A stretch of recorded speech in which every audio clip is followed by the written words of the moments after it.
Hello students, today we will discuss our new chapter acid, base and salt part 2. Right? Previous class में हमने part 1 को completely discuss कर लिया था. Now we will move to part 2. Okay? So part 2 में हम generally various salts के बारे में डिस्कस करेंगे. फर्स्ट पार्ट में हमने एसिड और बेस की प्रॉपर्टीज, केमिकल रिएक्शन को डिस्कस किया था. Now we will discuss about various salts, their properties and how we can manufacture various salts. Right? So at first let's discuss with neutralisation. Okay, neutralisation क्या है? Well, neutralisation के बारे में हम पहले भी पढ़ के आ चुके हैं, चैप्टर फर्स्ट में भी एंड चैप्टर सेकेंड के फर्स्ट पार्ट में भी. Right? We all knows when an acid react with a base, it will form salt and water. Right? तो इसी को हम न्यूट्रलाइजेशन कहते हैं. It means that neutral, जो salt प्रोड्यूस होगा वो न्यूट्रल होगा, neither acidic nor basic. It will neutral because it will form by the combination of a cation and a anion. ठीक है, एक cation और anion कंबाइन होंगे तो बॉन्ड बनेगा, तो इसीलिए वो न्यूट्रल होगा, कोई चेंज उसमें नहीं होगा, ना वो एसिडिक होगा ना वो बेसिक होगा. Well, so we can say that neutralisation is the combination between, क्या हम ये भी कह सकते हैं कि न्यूट्रलाइजेशन एक कॉम्बिनेशन है between H positive ion of the acid, acid के H positive ion with OH negative ion of the base, और बेस के OH negative ion to form water या H2O. ठीक है, वी ऑल नोस कि जो NaCl जो प्रोड्यूस होगा जब HCl और NaOH रिएक्ट होंगे वो न्यूट्रल होगा. ठीक है, जिसका कोई भी इफेक्ट नहीं होगा. Right? Neither acidic nor basic, जैसा कि भी डिस्कस किया. वेल, तो हम ये कह सकते हैं कि न्यूट्रलाइजेशन में एसिड से H पॉजिटिव आयन और बेस से OH नेगेटिव आयन मिलके वाटर बनाएंगे, जो एक न्यूट्रल कंपाउंड है या न्यूट्रल ऑक्साइड है. ठीक है, तो उसे भी हम न्यूट्रलाइजेशन कह सकते हैं. For example, that we can say H positive from an acid react with OH negative hydroxide from a base and it will form H2O, which is a neutral compound. Right?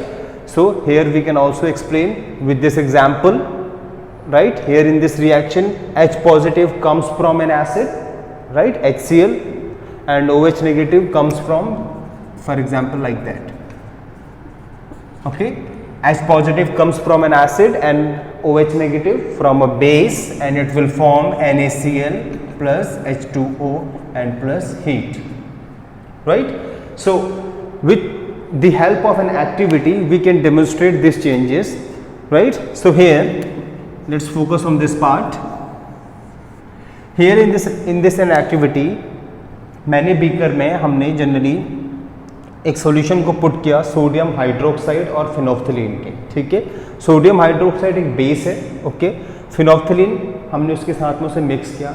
Well, we all knows कि phenolphthalein एक indicator है जिसका जो normal colour है, अगर हम उसे normal colour में देखें तो वो कलरलेस है. एसिड के साथ भी वो कलरलेस रहता है, but on mixing with a base it will shows pink colour. Right?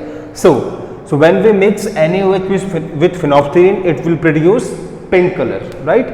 Then we perform neutralization reaction and we add few drops of dilute HCl. हम dilute HCl के कुछ few drops इसमें add करेंगे. Then after some time we will observe that the pink color start fading. Okay? जो pink color जो है वो fade होना शुरू हो जाएगा. It means that the H positive of acid neutralize OH negative of the base and produce a neutral compound water. It means that after some time, by multiple dilution, the color of this solution will be fade out. मतलब जो pink color था वो fade out होके एक normal water का color हो जाएगा. So it indicate neutralization. It means that all the OH negative ions are now neutralized by the H positive ion of an acid. Right? So in this activity we can say that कि neutralization हो चुका है. Okay? So now we all knows कि neutralization generally exothermic in nature होते हैं. It means that जब वापस एक acid base के साथ react होता है तो heat भी emit होती है.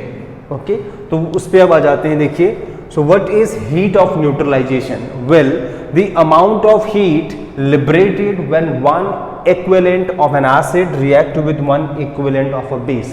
जब एक एसिड का इक्विवेलेंट बेस के साथ रिएक्ट हो और जितनी हीट इमिट हो तो उसी को हम कहते हैं generally heat of neutralisation. It means that all neutralisation are exothermic in nature. Here in this reaction, when HCl react with NaOH, it will produce NaCl plus water and plus 13.7 kilocalorie per mole heat emit हो रही है. तो ये एक example है heat of neutralisation का. ये generally case होगा उस केस में जब जनरली दोनों ही एसिड, एक स्ट्रॉन्ग एसिड है और एक वीक एसिड है. अगर हम कोई वीक एसिड को स्ट्रॉन्ग एसिड के साथ रिएक्ट करें, so what will happen? We all knows कि स्ट्रॉन्ग एसिड बिल्कुल इजीली आयनाइज हो जाते हैं अपने एक्वस सॉल्यूशन में, but while in case of weak acid they can't.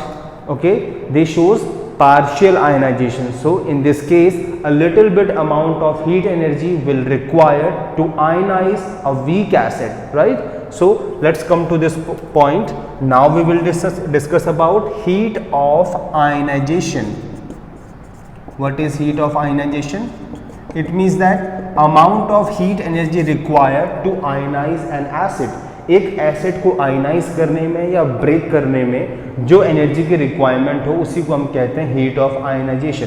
जैसे हमने जनरली पढ़ा है पहले भी कि आयनाइजेशन एनर्जी का जनरली क्या डेफिनेशन होता है. मेटल के केस में अगर हम बात करें तो मेटल के रेस्पेक्ट में आयनाइजेशन एनर्जी का मतलब है कि minimum amount of energy that require to eject an electron from an isolated gaseous atom.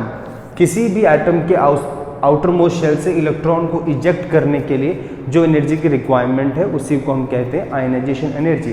तो सेम एज यही यहाँ पे भी वही होगा कि किसी भी एसिड को डिसोशिएट करने में, आयनाइज करने में जिस एनर्जी की रिक्वायरमेंट होगी उसी को हम कहेंगे heat of ionisation. It means that amount of heat energy required.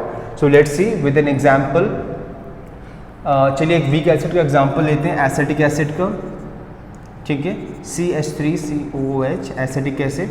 जब इसको हम किसी एक्वस सॉल्यूशन में जैसे फॉर एग्जांपल वाटर में डिसोशिएट करेंगे, so it will break down into CH3COO negative plus H positive acetate ion and it will consume around 0.3 kilocalorie per mole energy. ठीक है, यहाँ पे कंज्यूम हो जाएगी.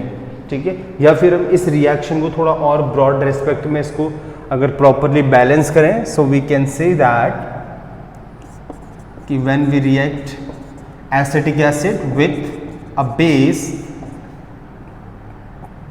here, so it will form CH3COONA plus H2O and plus 13.4 kilocalorie per mole energy. So here in this case, when a weak acid react with a base, so it will produce sodium acetate salt plus water and 13.4 kilocalorie per mole heat energy. In this case, what will happen? The amount of heat energy is considerably lower than the amount of heat energy produced when a strong acid react with a base. Okay, जो energy यहाँ पे produce हुई है वो उससे कम है. तो it means that जो अराउंड 0.3 एनर्जी थी वो यूज हो गई उस वीक एसिड को डिसोशिएट करने में, कंप्लीटली डिसोशिएट करने में. तो इस वजह से हीट ऑफ आयनाइजेशन में एनर्जी कम प्रोड्यूस होगी. राइट, तो यहाँ पे सोडियम एसिडेट का सॉल्ट बनेगा. तो हीट ऑफ आयनाइजेशन से जनरली क्वेश्चन पूछ लेता है. तो जितनी अमाउंट की हीट की ज़रूरत है किसी भी एसिड को आयनाइज करने में, स्पेशली वीक एसिड को आयनाइज करने में, स्ट्रॉन्ग तो अपने आप हो ही जाते हैं. तो here this is an idea about acid and bases there and their neutralisation.